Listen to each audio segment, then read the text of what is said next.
Hi, I'm Bill Tesh, and I serve as your bishop here in the Northwestern Minnesota Synod of the Evangelical Lutheran Church in America. I wanted to take this opportunity to share with you some thoughts about returning to in-person worship. First of all, let me say that I know that the desire to return to in-person worship comes from a good place. It comes from a deep desire to be together once again with God's people, to offer praises to God, to sing, to gather around the Word and Sacrament.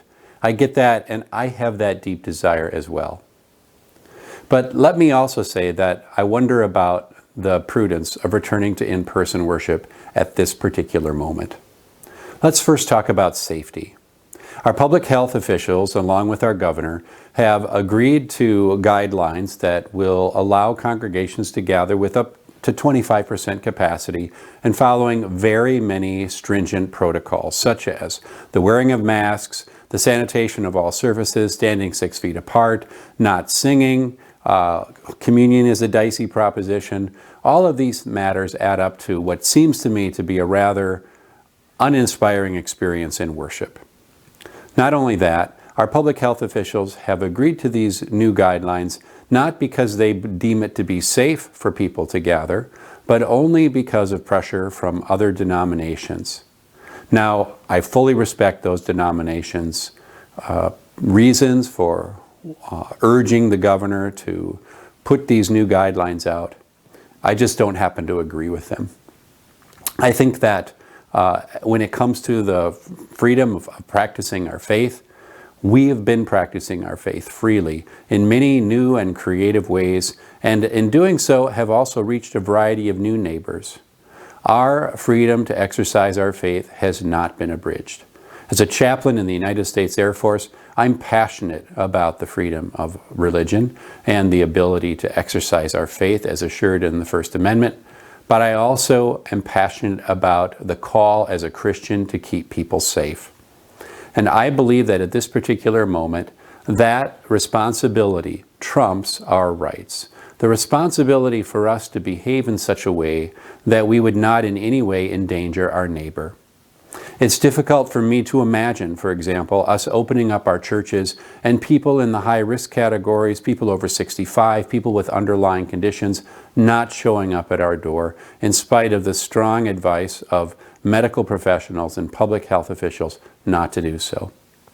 Also, it's difficult for me to imagine most of our congregations having the volunteer and the staff force to be able to carry out the very stringent testing and monitoring, screening, facility management, sanitation, all guidelines that are required under in order to keep people safe.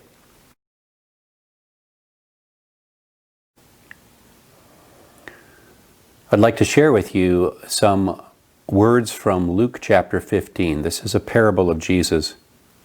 Which of you, having 100 sheep, if you have lost one of them, does not leave the 99 in the open country and go after that one that is lost until you find it?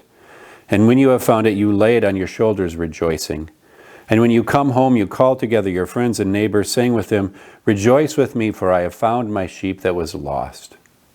Here in this parable and in the other parables of the lost in this chapter and in other places in the gospel, Jesus lays out a vision of community in which our decisions are guided not by the desires of the strong majority, but by the needs of the vulnerable few.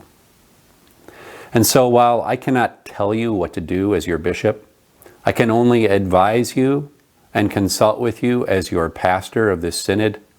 My strong advice as your pastor is that you would refrain from in-person gathering until such time as all people are able to gather in your midst. Now, that time may seem a ways off. I believe that it is. And I also believe that it will come in time. There will be a vaccine, or we will have achieved herd immunity, and it'll be possible for us to gather safely. In the meantime, I believe that God is inviting us to work for the good of the city, to build homes and establish gardens in this new place where God has placed us. This community, this virtual community, in these ways that we're finding to serve and gather. I will welcome conversation around these matters with any of you, and I look forward to the opportunity to discern together how God is calling us forward into the future. God's peace be with you.